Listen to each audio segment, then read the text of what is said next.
On October 13, 1972, Montevideo, Uruguay, a chartered Uruguayan Air Force plane, Flight 571, is preparing for takeoff. On board, 45 people, most of them a college rugby team from Stella Maris College, young students, full of life, excited. They were flying to Chile for a rugby match. Inside the cabin, everything was normal. Friends laughing, joking around, taking photos. Some were playing cards, others were talking about the upcoming game. No one, absolutely no one, could imagine what was about to happen. The flight took off smoothly, but as they approached the Andes Mountains, the weather started changing. Dark clouds rolled in, visibility dropped, turbulence increased. The pilots decided to make a smart call. They would land at Mendoza, Argentina, and wait for the weather to improve. The passengers got off, stretched their legs, bought snacks. Hours passed. Eventually, the weather seemed better. The pilots gave the green signal, and at around 2:18 p.m., the plane took off again. Destination? Santiago, Chile. Everything seemed fine now.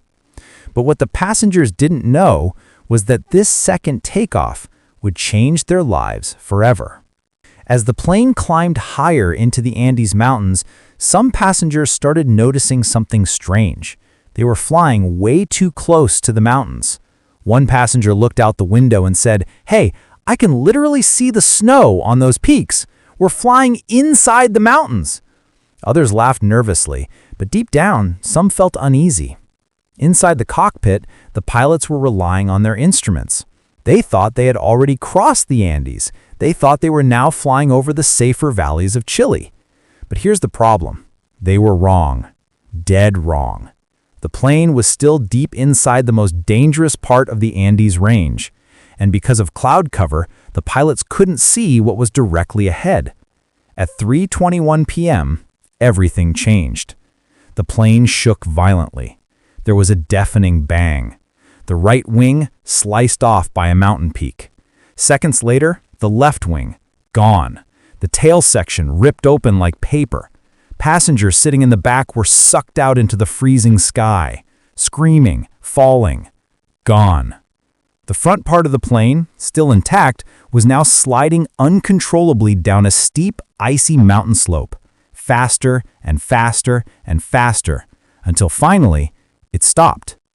The plane had crashed at over 11,000 feet above sea level, on a glacier in the middle of the Andes Mountains, surrounded by nothing but snow, ice, and freezing wind. Out of 45 people on board, only 33 were still alive. Many were injured, bleeding, in shock. Some had broken bones, others couldn't move. And around them, no food, no warm clothing, no shelter except the broken metal shell of the plane, and worst of all, no way to call for help. The first night was the longest. Temperatures dropped to minus 30 degrees Celsius. The survivors huddled together inside the fuselage, trying to stay warm. Some prayed, some cried, some just stared into the darkness, numb. But when the sun rose the next morning, they felt a small spark of hope. They had one thing going for them, a small transistor radio. Every day they would gather around it, desperately tuning into news stations, hoping to hear that rescue teams were searching for them. And for the first few days, there was hope. The Uruguayan and Chilean governments launched a massive search operation. Helicopters, planes, military search teams, they scoured the Andes. But here's the cruel reality. The Andes Mountains are enormous. The crashed plane was white. The ground was white. From the air, the wreckage looked like just another patch of snow. Days passed, then a week, then 2 weeks. The survivors kept listening to the radio, hoping, waiting. And then, on October 21st, 8 days after the crash, they heard something that shattered them completely. The radio crackled. A news announcer's voice came through. The search for Flight 571 has been officially called off. After days of extensive searching, the government has concluded that there are no survivors. Our thoughts are with the families. The survivors sat frozen. Some started crying. Others screamed in anger. A few just shut down. Think about this for a moment. They had just been declared dead by their own government, by their own families. No one was coming to save them. If they were going to survive, they would have to save themselves. And that's exactly what they decided to do. Weeks turned into a month. Food ran out within days. They melted snow for water, but there was nothing to eat. The cold was unbearable. And then disaster struck again.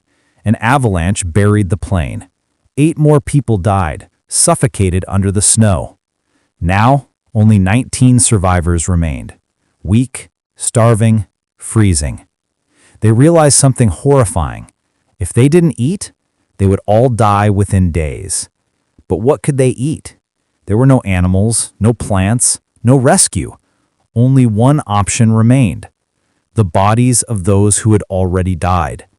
I won't go into graphic detail here, but know this: it was the hardest decision any human being could ever make, and they made it to survive.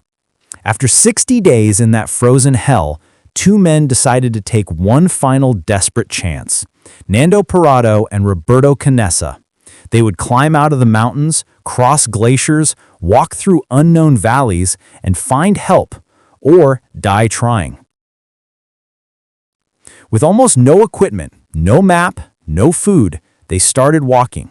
For 10 brutal days, they trekked through the Andes, snow up to their knees, frostbite, exhaustion, starvation. But they kept moving. And then, on December 20th, 1972, they saw something unbelievable: a river. And on the other side, a man on horseback. Nando shouted with every ounce of strength he had left. The man couldn't hear him at first, but then he saw them waving desperately. He crossed the icy stream, and when Nando told him the story, the man's face turned pale. He rushed to inform the authorities. Within hours, helicopters were dispatched. The next morning, December 22nd, 1972, after 72 days, the remaining survivors were finally rescued. 16 people out of 45 had survived one of the most brutal environments on Earth. This story is now known as the Andes flight disaster of 1972, one of the greatest survival stories in human history, not because they got lucky, but because they refused to give up. They made impossible choices.